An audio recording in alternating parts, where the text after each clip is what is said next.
আসসালামু আলাইকুম। আমি ডাক্তার মোহাম্মদ নাইমুল ইসলাম রাহাত, ঢাকা মেডিকেল থেকে পাশ করে বের হয়েছি। আমার এসএসসি ছিল 2014 আর এইচএসসি 2016, এক্স নটরডেম কলেজ। তো আমি আজকে তোমাদেরকে দেখাবো যে বোর্ড পরীক্ষা, এটা হোক এসএসসি হোক এইচএসসি, যে কোনো বোর্ড পরীক্ষায় কিভাবে খাতাকে উপস্থাপন করলে হাইয়েস্ট মার্কস পাওয়া যায়। আমি একটু বলে রাখি, আমাদের সময় আবার জেএসসি ছিল, আমি পিএসসি পাই নাই, তবে জেএসসি ছিল আমাদের সময়। তো আমি জেএসসি, এসএসসি, এইচএসসি তিন জায়গাতেই বোর্ডে আমি স্কলারশিপ পেয়েছিলাম টপ রেজাল্ট করে। সো বুঝতেই পারতেছো যে আমি এই ট্রিক্সটাই তোমাদের সাথে শেয়ার করব। তো আমি যেই ট্রিক্সটা ফলো করতাম, চলো এটাই আমি তোমাদেরকে দেখাই, এবং এটাই হচ্ছে সবচেয়ে বেস্ট উপায় হাইয়েস্ট তোলার জন্য। তো প্রথমেই দেখো, খাতার উপস্থাপনটা তোমার কাছে সুন্দর হইতে হবে। তুমি যেভাবে খাতাকে উপস্থাপন করবা, এটা যদি সুন্দর না হয়, দেখো একটা বোর্ড পরীক্ষায় একজন টিচার অনেকগুলা খাতা দেখে, এরকম 100, 200, 300, 400, 500 খাতা দেখে। আমি নিজে যখন অনেকগুলা কোচিংয়ে হচ্ছে খাতা দেখছি, আমি এই জিনিসটা নিজে রিয়েলাইজ করছি যে এরকম 300-400 খাতা যখন তোমার সামনে থাকে, তোমার পক্ষে প্রত্যেকটা লাইন ধরে ধরে ধরে ধরে পড়া সম্ভব না। এটা যদি করতে হয় তাহলে টিচারকে আসলে শুধু খাতাই দেখতে হবে সারা জীবন, উনি আর কোনো কাজ করতে পারবেন না। তো এই জন্য বাস্তবতা হচ্ছে, এরকম কয়েকশো খাতা যখন দেখা হয় বোর্ডে, কোনো টিচারই খাতার লাইন বাই লাইন ধরে পড়ে না। তাহলে টিচার কিভাবে হচ্ছে মার্কস দেয়, বা টিচার কিভাবে আসলে জিনিসটা আইডেন্টিফাই করে? তো সেটার জন্য প্রথম যে জিনিসটা করে, তারা হচ্ছে প্রত্যেকটা খাতা একটু উল্টিয়ে যেই খাতাটা তার কাছে এক্সেপশনাল মনে হয়, একটু চমকপ্রদ মনে হয়, ওই খাতাতে তিনি মার্কস হচ্ছে বেশি দেয়। ঠিক আছে? তাহলে তোমার খাতাকে এক্সেপশনাল করতে বা চমকপ্রদ করতে কি কি কাজ করতে হবে চলো দেখি। প্রথম জিনিসটা, অবশ্যই মার্জিন দিবা। তোমরা অনেকে মার্জিন ঠিক মতো দাও না, মানে ঠিক মতো হচ্ছে মার্জিন দাও না। এই মার্জিন যদি ঠিক মতো না দাও, অনেকের বাজে অভ্যাস আছে, বোর্ড পরীক্ষা তো মার্জিন ছাড়া করো, বিশেষ করে ছেলেরা।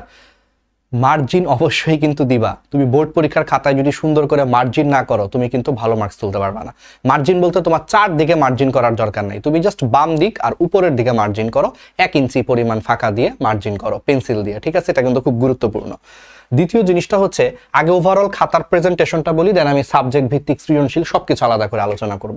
দ্বিতীয় জিনিসটা হলো, এই যে 1 নং প্রশ্নের উত্তর বা answer to the question number 1 যাই বলো না কেন, এটা নীল কালিতে লিখবে। একটু কালিটা ভিন্ন করো, তুমি মূল কালি হচ্ছে কালো কালিতে লিখবা, তবে 1 নং প্রশ্নের উত্তর বা answer to the question number 1, তারপরে ক খ গ ঘ বা ABCD, এইগুলো তুমি নীল কালিতে লেখো, এবং সম্ভব হলে এগুলার নিচে তুমি 2টা করে হচ্ছে দাগ দাও। ধরো 1 নং প্রশ্নের উত্তর নীল কালিতে লেখছো, নিচে 2টা করে দাগ দাও। ঠিক আছে? 2টা করে হচ্ছে তুমি নিচে দাগ দাও, এই নীল কালি দিয়ে, স্কেল দিয়ে 2টা দাগ দাও, তাহলে দেখতে সুন্দর লাগে। বুঝতে পারছো? আচ্ছা, এবার আসো, এক পৃষ্ঠায় তোমরা অনেকে হিবিজিবি করে লেখো, আবার অনেকে বেশি ফাঁকা ফাঁকা করে লেখো। কোনোটাই পছন্দ না। তুমি এক পৃষ্ঠায় যদি 5-6 লাইন লেখো, টিচার মনে করবে কি রে, এত ফাঁকা ফাঁকা জায়গা রাখছে কেন, বিরক্ত হবে যে কাগজ নষ্ট করতেছে। আবার যদি কেউ এক পৃষ্ঠার মধ্যে 20-25টা লাইন লেখে, তাহলে এত হিবিজিবি লেখা দেখেও টিচার বিরক্ত হয়। তো স্ট্যান্ডার্ড হচ্ছে, তুমি বোর্ডের পরীক্ষায় অবশ্যই এক পৃষ্ঠায় তুমি সর্বোচ্চ 12 থেকে 14টা হচ্ছে তুমি লাইন লিখবা। এর থেকে বেশিও লেখার দরকার নাই, কম লেখারও দরকার নাই। ঠিক আছে? 12 থেকে 14 লাইন হচ্ছে একদম স্ট্যান্ডার্ড। এইবার চলে আসো, এগুলো হচ্ছে তোমার জেনারেল, মানে একটা কিছু কথা বললাম। এবার আসো, তুমি সৃজনশীল কিভাবে লিখবা। তো তুমি জেনারেল জিনিসটা বুঝছো, আমি আরেকবার বলি। তাহলে মার্জিন দিবা ঠিক মতো, বাম পাশে আর উপরে 1 ইঞ্চি করে মার্জিন দিবা। 1 নং প্রশ্নের উত্তর বা answer to the question number 1, এটা নীল কালিতে লিখবে এবং স্কেল দিয়ে 2টা দাগ দিবা নীল কালি দিয়ে। তারপরে ABCD বা ক খ গ ঘ, এটাও নীল কালিতে লিখবা। ঠিক আছে? এক পেজে তুমি 12-14 লাইনের বেশি হচ্ছে লিখবা না, কমও লিখবা না, বেশিও লিখবা না, তাহলে জিনিসটা দেখতে সুন্দর হয়। আর চেষ্টা করবা কাটাকাটি যত কম করা যায়। দেখো অনেকেই আছে কাটাকাটি মনে করো যে অনেক সময় বেশি করে ফেলো। ঠিক আছে? ধরো আমি একটা বানান লিখছি, ধরো ঢাকা বানান লিখতে যে মনে করো আমি ভুল করছি, মনে করো ঢাকার বদলে আমি ডাকা লিখে ফেলছি, মনে করো আমি বানান ভুল করছি, তাহলে এখন কি করবা? তোমাদের মধ্যে অনেকের বাজে অভ্যাস আছে, এমনি করে কাটো, এই করে কাটো, এটা কিন্তু দেখতেই খারাপ লাগে। তো যদি কোনো কারণে লেখার সময় কাটাকাটি হয়ে যায়, সবসময় যেই জিনিসটা চেষ্টা করবা সেটা হলো, তুমি এক লাইনে কেটে দিবা। ধরো কোন একটা জিনিস লিখতে ভুল হয়েছে, কিছু একটা দাগ দিয়ে তুমি কেটে দাও। হিবিজিবি করে এই করে পুরো গাঢ় কালি দিয়ে কেটে দাও, এটা দেখতে বরং কিন্তু আরো খারাপ দেখায়। বুঝছো? কোনো কিছু যদি কাটতে হয়, এক লাইন করে মানে এক দাগ দিয়ে কেটে তারপরে তুমি সঠিকটা লেখো। বেশি হিবিজিবি করা দরকার নেই, তাহলে দেখতে বাজে লাগে। আর চেষ্টা করবা কাটাকাটি যত কম করা যায়, কারণ একটা খাতা দেখো, তোমার হাতের লেখা সুন্দর হোক বা অসুন্দর হোক, যাই হোক, তুমি যদি মোটামুটি গ্যাপ দিয়ে যদি 12-14 লাইন করে লেখো, মানে লাল কালি তো ইউজ করা যাবে না, নীল কালি দিয়ে কোশ্চেন নম্বরগুলো যদি লেখো, আর যদি কাটাকাটি একদম কম করো, মার্জিন থাকে এমনিতেই খাতা দেখতে সুন্দর লাগে, তখন হাতের লেখা যদি একটু খারাপও হয় স্টিল টিচারের কাছে মনে হয় যে না খাতাটা এমনি পরিষ্কার পরিচ্ছন্ন আছে, একটা পজিটিভ ইমপ্রেশন চলে আসে, বুঝছো। আর আমি বলে রাখি আমার নিজের হাতের লেখা কিন্তু জঘন্য, আমার নিজের হাতের লেখা খুব একটা ভালো ছিল না, তো এই লেখা দিয়ে যদি আমি তিনবারই যদি বৃত্তি পেয়ে যাই তাহলে তো বুঝতেই পারতেছো, ঠিক আছে, এটা খুব ইম্পর্টেন্ট। আচ্ছা এবার চলে আসো সৃজনশীল কিভাবে লিখবা। দেখো সৃজনশীল লেখার জন্য প্রথমেই আমি বাংলা সৃজনশীল নিয়ে মেনলি আলোচনা করি, কারণ বাংলা সমাজ বলতে বোঝাচ্ছে বাংলাদেশ ও বিশ্ব পরিচয়, আমাদের সময় সাবজেক্টটার নাম ছিল সমাজ আর কি, এই জন্য বলতে গেলে সমাজ কথাটা চলে আসে। বাংলাদেশ ও বিশ্ব পরিচয়, বাংলা, এই টাইপের সৃজনশীলগুলো আসলে কিভাবে লিখবা, কারণ এগুলোতে মার্কস কম আসে, তবে একটু বুদ্ধি করে লিখলে কিন্তু এগুলোতেও ফুল মার্কস তোলা সম্ভব। হ্যাঁ বায়োলজিতেও কিন্তু অনেক ছাত্রছাত্রী কিন্তু ফুল মার্কস পায় বোর্ড, এটা তুমি জানো কিনা জানি না, ম্যাথে পায়, ফিজিক্সে পায়, কেমিস্ট্রিতে পায়, এমনকি বাংলাদেশ ও বিশ্ব পরিচয় আমি অনেক ছাত্রছাত্রীকে বোর্ড পরীক্ষায় ফুল মার্কস পেতে দেখছি। তাহলে কিভাবে পায় চলো দেখি। জিনিসটা হচ্ছে প্রথমে যে কোনো সৃজনশীল তুমি প্রথমে যে 1 নং প্রশ্নের উত্তর নীল কালি দিয়ে লেখছো, তারপরে নিচে একটু ফাঁকা দিছো, হ্যাঁ একটু গ্যাপ দিছো, আমি তোমাকে এটা একটু দেখাই যে ধরো এটা হচ্ছে তোমার পেজ, এটা হলো তোমার পেজ, তুমি এখানে লেখছো 1 নং প্রশ্নের উত্তর দিছো, তারপর এখানে লেখছো মনে করো ক একটু গ্যাপ দিয়ে, দেন তাহলে আরেকটু গ্যাপ দিয়ে এখানে 1 লাইনে উত্তর লিখবা। ক হচ্ছে অলওয়েজ 1 লাইনে উত্তর হবে, ক নম্বর প্রশ্নের উত্তর অলওয়েজ 1 লাইনে। ধরো কথার কথা কাজী নজরুল ইসলাম কবে জন্মগ্রহণ করেন, একদম 1 লাইনে, ঠিক আছে, একদম 1 লাইনে তুমি লিখবা কাজী নজরুল ইসলাম 1899 সালে জন্মগ্রহণ করেন, কথার কথা 1 লাইনে উত্তর। ক কিন্তু এর থেকে বেশি করার কোনো দরকার নেই। আর এই যে নীল কালিতে ক লিখবা, নিচে অ্যান্সারটা কালো কালিতে লিখবা। আচ্ছা এবার চলে আসো হচ্ছে খ নম্বর প্রশ্নের উত্তর। আচ্ছা খ নম্বর প্রশ্নের উত্তর তুমি 2 প্যারাতে লিখবা। কয় প্যারাতে লিখবা? অলওয়েজ এটা হচ্ছে 2 প্যারাতে লিখবা। এর মধ্যে প্রথম প্যারাতে মূল উত্তর লিখবা, আর দ্বিতীয় প্যারাতে হচ্ছে তুমি ব্যাখ্যা বা কনটেক্সটটা হচ্ছে লিখবা। সাপোজ একটা প্রশ্ন, ধরো একটা কবিতা থেকে একটা প্রশ্ন আসছে, বা ধরো গল্প থেকে একটা প্রশ্ন আসছে, যেখানে লেখক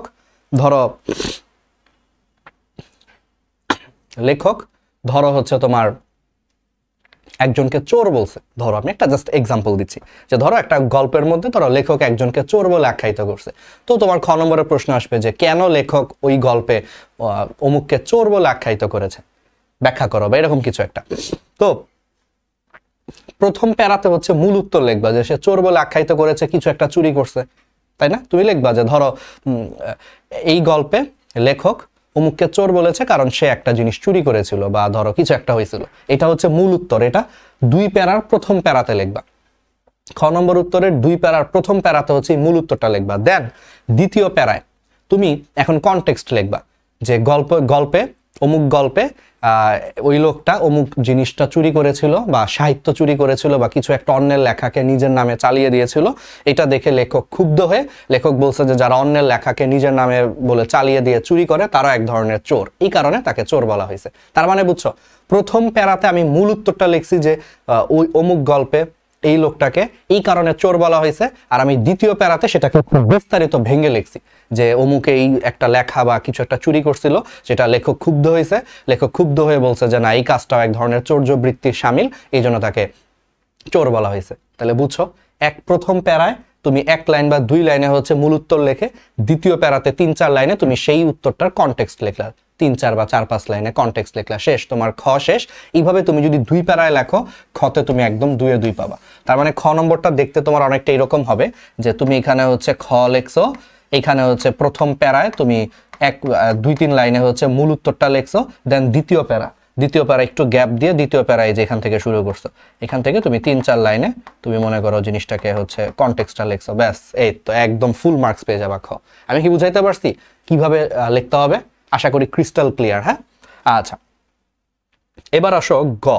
আচ্ছা গতে কত মার্কস? গতে 3 মার্কস, এই জন্য গতে যত মার্কস তুমি তত প্যারায় লিখবা। গতে 3 মার্ক, এই জন্য তুমি হচ্ছে 3 প্যারায় লিখবা। এর মধ্যে প্রথম প্যারাতে হচ্ছে 1 লাইনে হচ্ছে মূল উত্তরটা, দ্বিতীয় প্যারাতে হচ্ছে 5 থেকে 6 লাইনে বইয়ের কথা লিখবা, আর তৃতীয় প্যারাতে হচ্ছে উদ্দীপকের কথা, উদ্দীপকে কিছু একটা থাকবে তার সাথে সেই রিলেটেড 6 থেকে 8 লাইনে লিখবা। আমি তোমাকে বুঝায় বলি,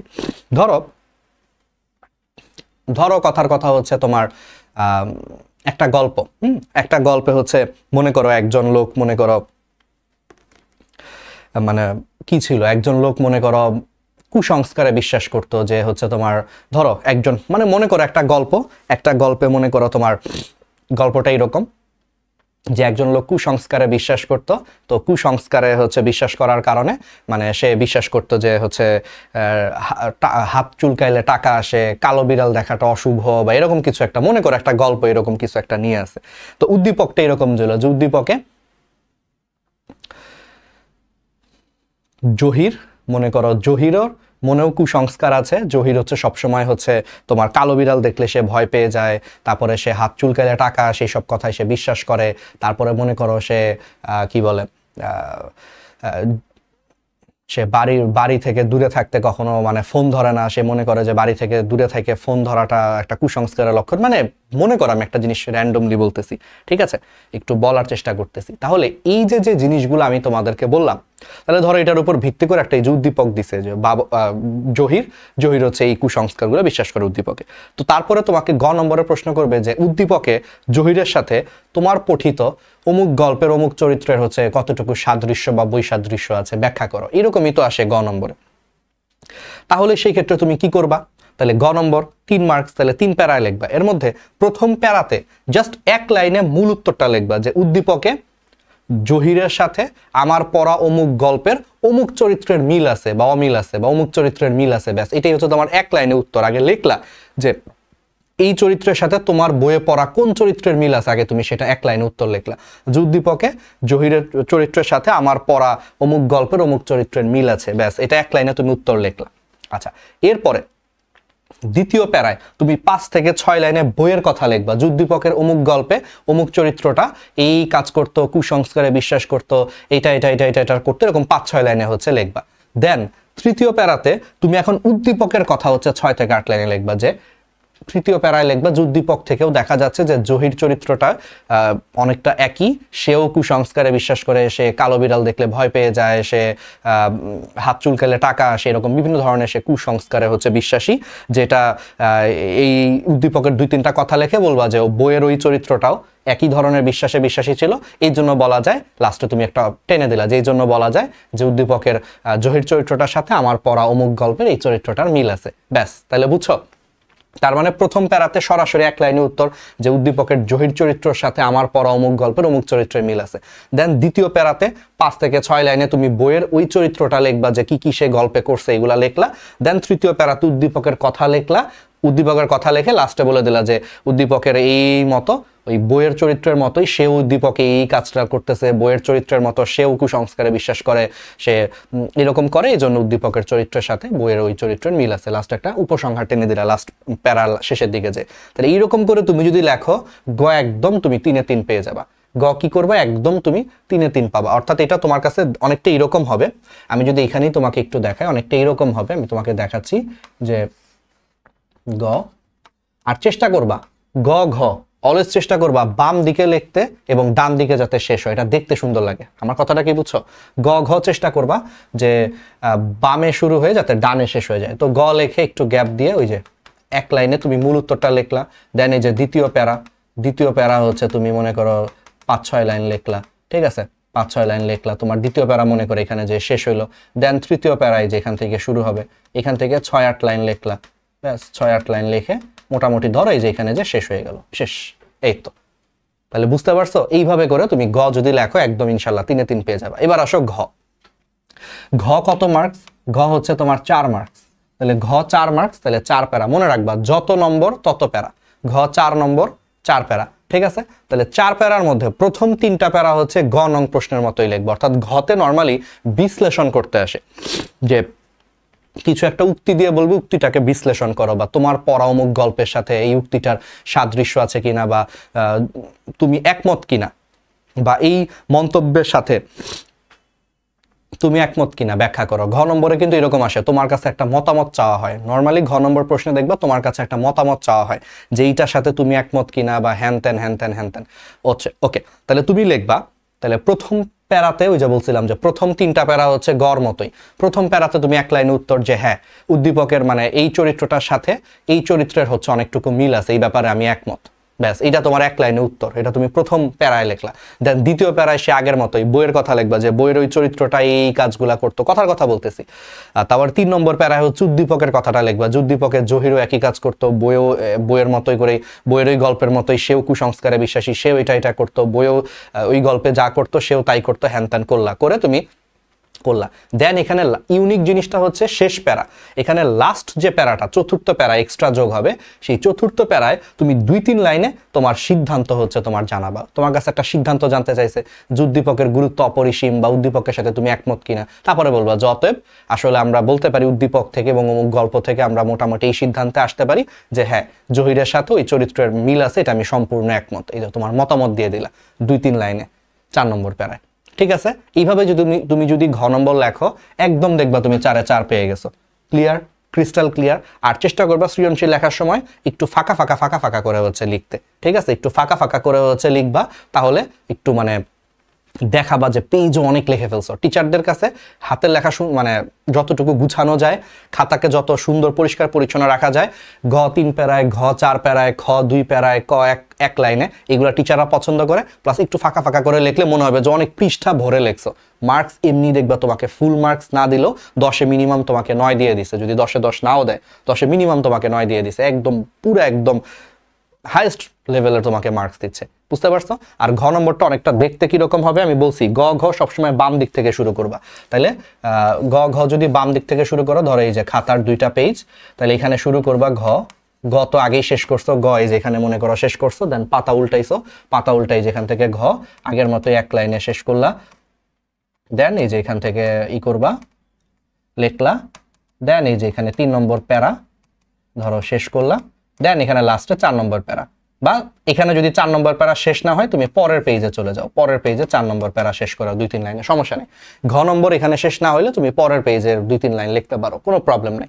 তাহলে বুঝছো, এইভাবে করে তুমি যদি লেখো সৃজনশীলগুলা, ইনশাল্লাহ তুমি বাংলা সৃজনশীল বা বাংলাদেশ ও বিশ্ব পরিচয়, বায়োলজি বা যত কিছু আছে, বিশেষ করে সায়েন্সের সাবজেক্টগুলা বাদে যেই সাবজেক্টগুলো মার্কস উঠতে চায় না, বাংলা, তারপরে হচ্ছে সমাজ ও বিশ্ব পরিচয়, ইসলাম শিক্ষা, ঠিক আছে, এই সমস্ত সাবজেক্টগুলো কিন্তু সহজে মার্কস উঠতে চায় না। তুমি যদি এই প্রসেসে অ্যাপ্লাই করো, তুমি একদম হাইস্ট পাবা, ফুল মার্কসই পাওয়া সম্ভব, ফুল মার্কসই সম্ভব। ঠিক আছে, আর ফুল মার্কস না পাইলে ইনশাল্লাহ হাইস্ট পাবা। তোমার খাতাটা অন্য 100টা খাতার থেকে এক্সেপশনাল হবে। তো টিচার যখন উল্টাইতে যায়, দেখবে 99টা খাতায় একরকম, তোমার খাতা একটু এক্সেপশনাল এবং সুন্দর করে তুমি লিখছো, গুছায় লিখছো, টিচার ধরে নিবে যে তুমি সারা বছর অনেক পড়ালেখা করছো। ওই এক নজরে তিনি তোমার খাতা দেখে বুঝে ফেলবে যে ছেলেটা অনেক পড়ছে, মনে করবে, তোমাকে অটোমেটিক দেখবা মার্কস সবচেয়ে বেশি দিয়ে দিচ্ছে। ঠিক আছে, আচ্ছা এবার আসো কিছু সাবজেক্ট ভিত্তিক। এতক্ষণ আমি জেনারেল কথা বললাম, খাতা কেমনে পরিষ্কার পরিচ্ছন্ন রাখবা সেটা বলছি, সৃজনশীল কিভাবে লিখবা, জেনারেল কথাগুলো বলছি, এগুলো ফলো করবা। এবার আসো কিছু সাবজেক্ট ভিত্তিক স্পেশাল কিছু ইউনিক প্রেজেন্টেশন আছে। যেমন বাংলাদেশ ও বিশ্ব পরিচয়ে তোমার বেশ কিছু বৈশিষ্ট্য আসে। যেমন ধরো তোমার প্রধানমন্ত্রী হওয়ার যোগ্যতা, বাংলাদেশের সংবিধান অনুযায়ী তোমার প্রধানমন্ত্রী হওয়ার যোগ্যতা কি বৈশিষ্ট্য, বা এরকম মনে করো যে বেশ কিছু টাইপের তোমার বৈশিষ্ট্য আসতে পারে। তাহলে এরকম যদি বেশ কিছু টাইপের বৈশিষ্ট্য যদি আসে, তাহলে সেই বৈশিষ্ট্যগুলো আসলে তুমি কিভাবে লিখবা। ধরো তোমার 100টা বন্ধু পরীক্ষা দিচ্ছে তোমার সাথে, 100 জনের মধ্যে 100 জনই ধরো বাংলাদেশের প্রধানমন্ত্রী হওয়ার যোগ্যতা হচ্ছে তাকে জাতীয় সংসদে নির্বাচিত হইতে হবে, তার বয়স হচ্ছে কমপক্ষে 25 বছর হইতে হবে, তাকে সংসদের সংখ্যাগরিষ্ঠ দলের নেতা হইতে হবে, ব্যাপারটা এরকম হ্যানত্যান মনে করো 3-4টা বৈশিষ্ট্য আছে। তো তোমার বন্ধুরা কি করবে, তোমার বন্ধুরা সব 1 2 3 4 করে পয়েন্ট করে লিখবে যে প্রধানমন্ত্রী হওয়ার যোগ্যতা হচ্ছে তাকে জাতীয় সংসদের নির্বাচিত হইতে হবে, সংসদ নির্বাচনে নির্বাচিত হতে হবে, তাকে কমপক্ষে 25 বছর হইতে হবে, তাকে হচ্ছে তোমার কি করতে হবে, তার আলটিমেটলি তোমার সংসদের সংখ্যাগরিষ্ঠ দলের নেতা হইতে হবে। এই সমস্ত বিভিন্ন জিনিসপত্র তোমার হলো কি আছে।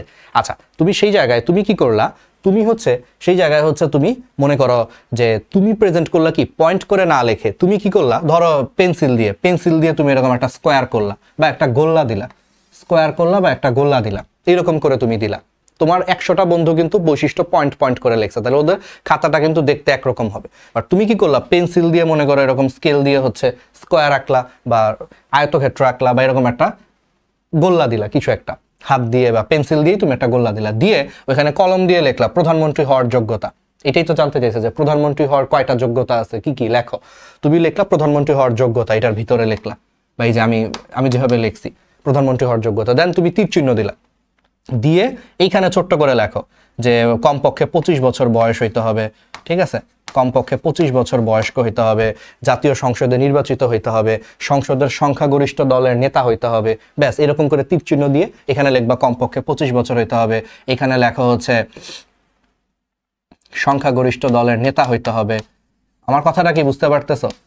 এইভাবে করে তুমি যদি লেখো এরকম তীর চিহ্ন দিয়ে দিয়ে, আর মাঝখানে থাকবে এটা, খাতাটা দেখতে অন্যরকম লাগবে।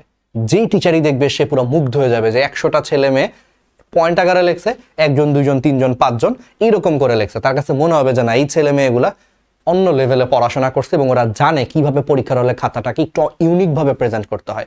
আর তোমার এই ইউনিকনেসের কারণে দেখা যাবে যে অন্যদেরকে যদি 10-এ 7-8 দেয়, তোমার দেখা যাবে যে 10-এ 10 দিয়ে দিছে বা মিনিমাম 9 9.5 দিছে, এর নিচে তোমার দিবে না।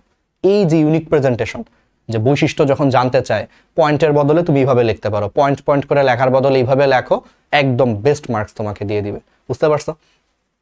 ওকে, এটা বাংলাদেশে বিশ্ব পরিচয় বিশেষ করে বেশি কাজে লাগবে। বাংলাতেও কাজে লাগতে পারে, অনেক সময় যদি বৈশিষ্ট্য জানতে চায় বাংলাতেও লাগতে পারে, তবে এটা বাংলাদেশ বিশ্ব পরিচয় বা অন্যান্য জায়গায় বায়োলজিতে কিছু বৈশিষ্ট্য জানতে চাই, এই সমস্ত সাবজেক্টে এগুলো খুব কাজে দিবে। আচ্ছা, এবার আসো ইসলাম শিক্ষা। ইসলাম শিক্ষাতে বুঝছো বেশি বেশি করে হচ্ছে আরবিতে আয়াত এবং হাদিস লিখবা। এখন তুমি বলতে পারো যে ভাই আরবি তো অনেক কঠিন লেখা। শুনো, সব তো তোমার লেখার দরকার নেই। আমি তোমাকে একটা টেকনিক বলি। আমি যখন এসএসসি পরীক্ষা দিই ইসলাম শিক্ষায়, আমি প্রায় হচ্ছে 47টা আয়াত বা হাদিস লিখছি পুরো আরবিতে, এবং প্রত্যেকটা আরবির নিচে আমি অর্থ দিয়ে দিছি, বাংলা অর্থ, এবং এই পুরাটা আমি নীলকালি দিয়ে লিখছি। আচ্ছা, এটা কিভাবে করতে পারছে? এখন তুমি বলতে পারো যে ভাই 47টা হচ্ছে আপনি আরবি আয়াত বা হচ্ছে দিছেন, হাদিস লেখছেন আরবিতে, আবার অর্থ দিছেন, এটা কেমনে সম্ভব? আমি 47 বার লিখছি, কিন্তু জিনিসটা হচ্ছে আমি 47টা ভিন্ন ভিন্ন আয়াত বা হাদিস লিখি নাই। আমি কি করছি, ইসলাম শিক্ষা বইয়ে সবচেয়ে গুরুত্বপূর্ণ কয়েকটা হাদিস বা আয়াত আছে না, যেমন দেখবা যে সুদ, ঘুষ, ঠিক আছে, পরনিন্দা করা, তারপরে হচ্ছে নামাজ পড়ার জন্য আল্লাহ তাআলা বারবার কুরআনে আদেশ করছে, রোজা রাখার জন্য আদেশ করছে, মানে কিছু কিছু জিনিস আছে যেগুলো দেখবে ঘুরে ফিরে সব জায়গায় তুমি বসায় দিতে পারবা। আমার কথাটা কি বুঝছো? যে দেখবা কিছু হাদিস বা কিছু আয়াত আছে যেগুলা ঘুরে ফিরে হচ্ছে তোমার মানে প্রচুর পরীক্ষায় ওই রিলেটেড প্রশ্ন আসে। তো আমি কি করছি, সুদ নিয়ে, ঘুষ নিয়ে, নামাজ পড়া নিয়ে, রোজা রাখা নিয়ে, জাকাত নিয়ে, যেমন তোমরা নামাজ পড়ো এবং জাকাত দাও, এরকম টাইপের দেখবা যে আয়াত প্রচুর আছে, মানে আছে। কিন্তু এই টাইপের একটু কমন যেগুলো আমি চাইলেই সব জায়গায় লিখে দিয়ে আসতে পারি, এই টাইপের মনে করো আমি 15 থেকে 20টা আয়াত এবং হাদিস প্র্যাকটিস করছি বাসায়, যেইগুলো আমি ঘুরে ফিরে লিখবো। দেন কি হয়েছে, আমার যখন মনে করো যে এসএসসি যখন আমি পরীক্ষা দিই, ইসলাম শিক্ষা পরীক্ষায় এই 15-20টা জিনিসই আমি ঘুরে ফিরে হচ্ছে 47 জায়গায় লিখছি। তো টিচার যখন খাতা উল্টাবে, উনি দেখবে আর এই ছেলেটা এত এত আরবি আয়াত দিছে, একটু পরপরই সে আরবির আয়াত দিছে, এবং আরবি ঠিক আছে, এবং আমি যা লিখছি সব কিন্তু অ্যাকুরেট লিখছি, কারণ আমি তো বলছি ওই 15-20টা সবচেয়ে কমন, যেটা আমি প্রায় প্রত্যেক জায়গাতেই ব্যবহার করতে পারবো, সেটাই আমি 15-20টা অনেকবার প্র্যাকটিস করছি যাতে আমার এখানে ভুল না হয়। তো টিচার উল্টা দেখছে না, সে আরবি লিখছে, আবার আরবি লেখাও ঠিক আছে, অর্থ ঠিক আছে, টিচার তো ইমপ্রেসড হয়ে গেছে যে আরে তো সেই আরবি পড়ছে মনে হয়। বাট আসল টেকনিকটা কি, 15 থেকে 20টা আয়াতই ঘুরে ফিরে আমি সব জায়গায় দিতাম, বাট সেই 15-20টা আয়াত খুব ভালো মতো প্র্যাকটিস করে আমি গেছি যাতে এখানে কোনো ভুল না হয়।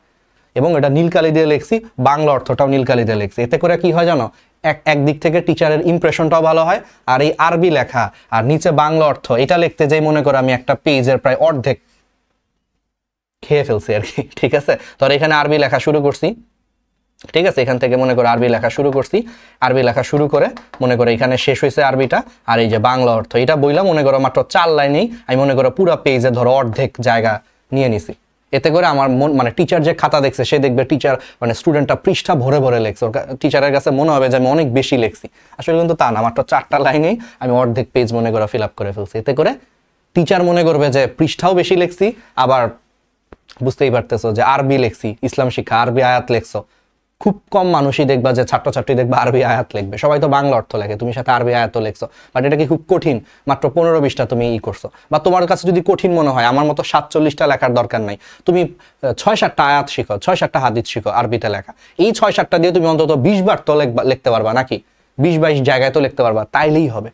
বাট প্রাসঙ্গিক জিনিস দিও। আবার ধরো আসছে হচ্ছে সুদ নিয়ে কিছু একটা লিখতে বলছে, তুমি দিয়ে দিছো নামাজ পড়ার কথা বলে দিলা, তাইলে কিন্তু হবে না। একটু তো বুঝতেছি প্রাসঙ্গিক ভাবে তুমি 7-8টা এরকম প্র্যাকটিস করে অন্তত 15-20টা জায়গাতেও তুমি যদি লেখো, দেখবা তোমার প্রচুর মার্কস চলে আসতেছে।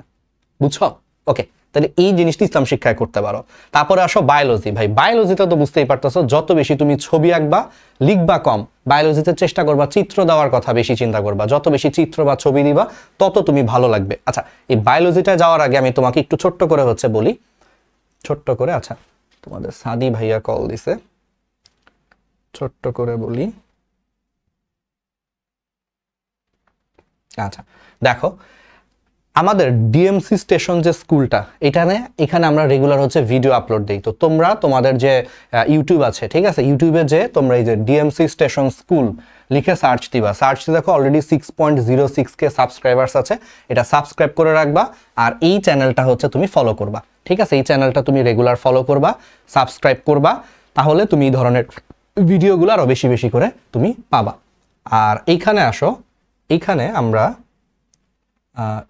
এসএসসি প্রস্তুতিটা আমরা একটু চলে যাই। দেখো, এসএসসি প্লাস ক্লাস 9-10 পরীক্ষার প্রস্তুতি ডিএমসি স্টেশন স্কুল, এটা আমাদের স্কুল সেকশনের তোমার ফেসবুক গ্রুপটা। এই গ্রুপে তুমি জয়েন হয়ে থাকো। অলরেডি দেখো 6.2K মেম্বার্স কিন্তু যুক্ত হয়ে গেছে।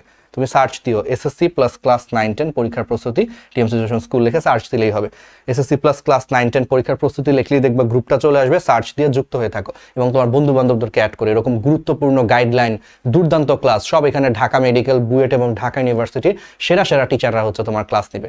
তো বুঝতেই পারতেছো, ক্লাস কোয়ালিটি প্লাস এই যে দুর্দান্ত গাইডলাইন, কিভাবে লিখলে তুমি হাইস্ট পাবা, এগুলো রেগুলার এই গ্রুপটাতে তুমি পাবা। ঠিক আছে, বুঝতে পারছো?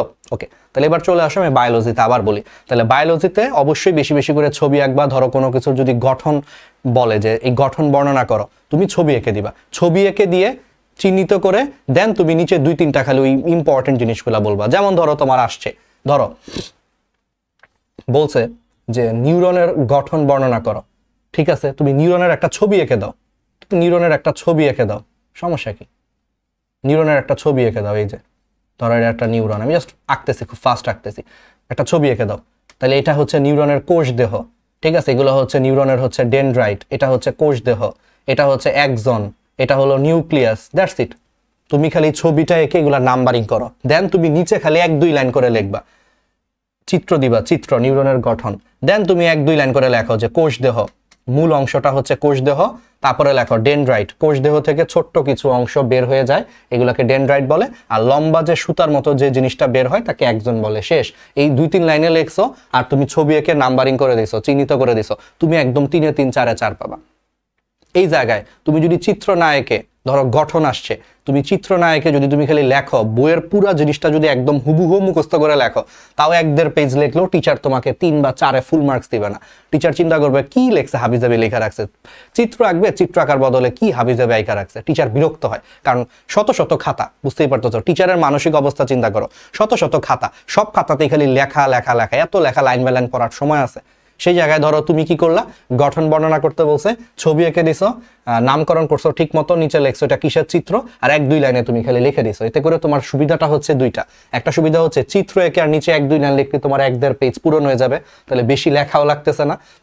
আর 1-1.5 পেজ লেখার থেকে তুমি চিত্র এঁকে 1-2 লাইন লিখলে তোমার সময়ও বাঁচবে, টাইমও বাঁচবে, জিনিসটা টিচারেরও মনোরঞ্জন হবে, টিচারও তোমাকে মার্কসও বেশি দিবে, আর ওভারঅল তুমি ফুল মার্কস পেয়ে বায়োলজিতে আগায় থাকবে। এই জন্য বায়োলজি যত বেশি পারো ভাই চিত্র দিবা, তাহলে জায়গাটাও ফিল আপ মনে হবে যে অনেক কিছু দিছো, আবার তোমার একই সাথে সুবিধাটা হয়েছে যে লিখতেও কম লাগতেছে, সময়টাও কম লাগবে।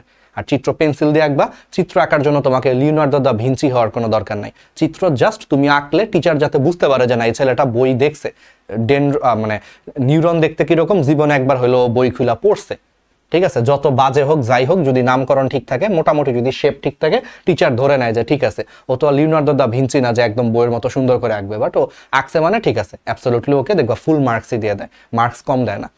বরং তুমি চিত্র আঁকা বাদ দিয়ে যদি খালি বর্ণনা লেখো, বই পুরো মুখস্থ লেখলেও দেখবা তোমাকে মার্কস 3-2 বেশি দিচ্ছে না, যে দূর কি আঁকছে, একটা চিত্র দিলেই ভালো হতো, টিচার এটা মনে করে। ঠিক আছে, ওকে, তাহলে ছবি আঁকলে জায়গাও বেশি লাগবে, টিচারও খুশি, মনোরঞ্জন হইলো, টিচারও ভালো লাগতেছে, খাতার প্রেজেন্টেশনটা ভালো।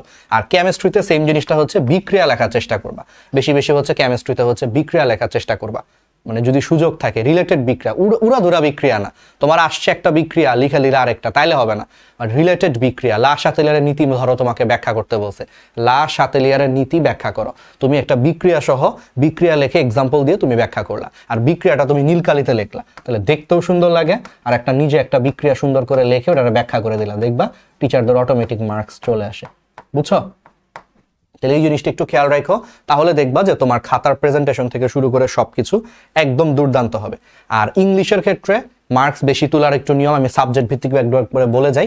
গ্রামার ভুল করা যাবে না, তুমি কম লেখো বাট গ্রামার ভুল করো না। আয়ের পরে এম বসে, আই এম এ বয়, তুমি লেখো না আই ইজ এ বয়, এইরকম ভুল করো না। এরকম ভুল যদি টিচার একটাও পায়, তোমার খাতায় যদি টিচার এরকম একটা হাস্যকর ভুলও যদি পায় যে আয়ের পরে এম বসে, এই স্টুডেন্ট আয়ের পরে ইজ লিখে রাখছে, টিচার ধরে নেবে তুমি একদমই ইংলিশ পারো না। এবং এটা যদি টিচারের মাথায় একবার ঢুকে যায়, উনি তোমার খাতার ঠিক মতো পড়বে না, একদম দেখবা কম মার্কস দিয়ে রাখছে, বি সি ডি এরকম মার্কস দিয়ে রাখছে।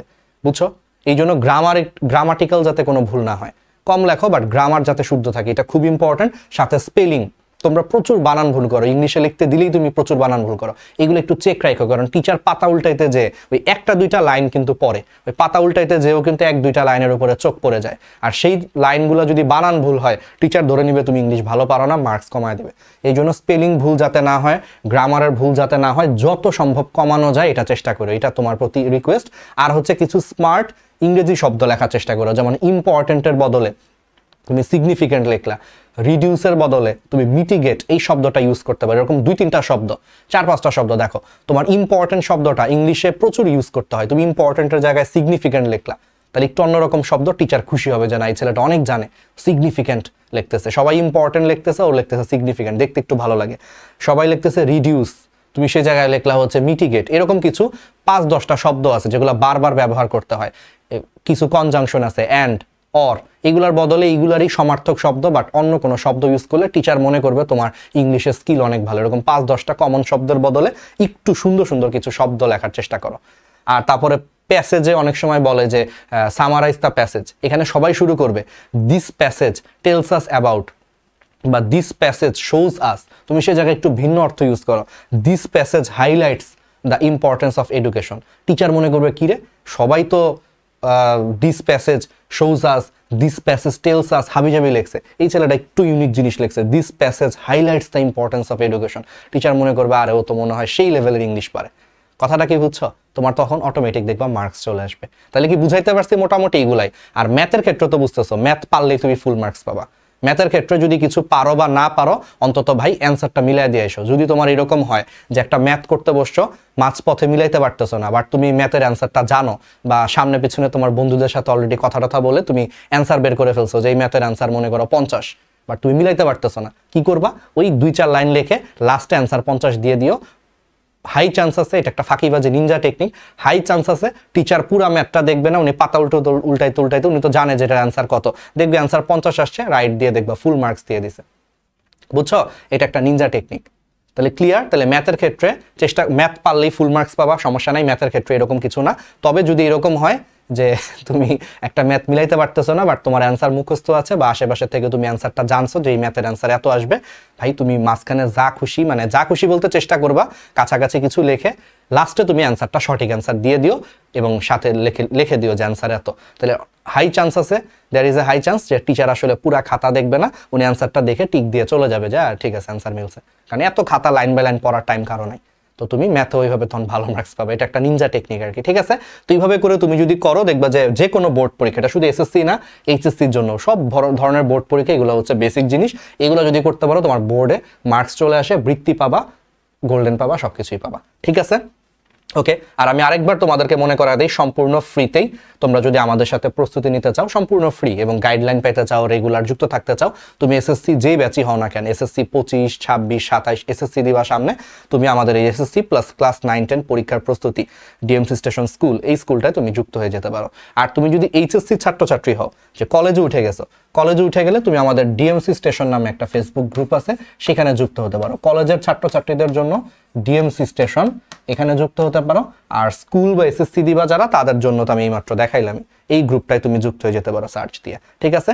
আর স্কুলের ছাত্রছাত্রীদের জন্য যদি আমাদের ইউটিউব থেকে ফ্রি ক্লাস করতে চাও, এই যে ডিএমসি স্টেশন স্কুল লিখে সার্চ দিও, সাবস্ক্রাইব করে রাখো। গাইডলাইন থেকে শুরু করে এরকম সেরা সেরা ক্লাসগুলো তোমাদের জন্য আসতে থাকবে। আর এইচএসসি ছাত্রছাত্রী যারা আছো তারা হচ্ছে আলটিমেটলি যদি আমাদের সাথে যুক্ত থাকতে চাও, এই ডিএমসি স্টেশন লিখে সার্চ দিও। ইউটিউবেও সেম চ্যানেল পাবার, ডিএমসি স্টেশন নামে যুক্ত হয়ে যাও, ঠিক আছে। অনেকক্ষণ বক করছি, বাট আশা করি জিনিসটা একদম সুপার এফেক্টিভ ছিল। এইভাবে লেখো, একদম তুমি বেস্ট রেজাল্ট করতে পারবা। আল্লাহ হাফেজ, আসসালামু আলাইকুম।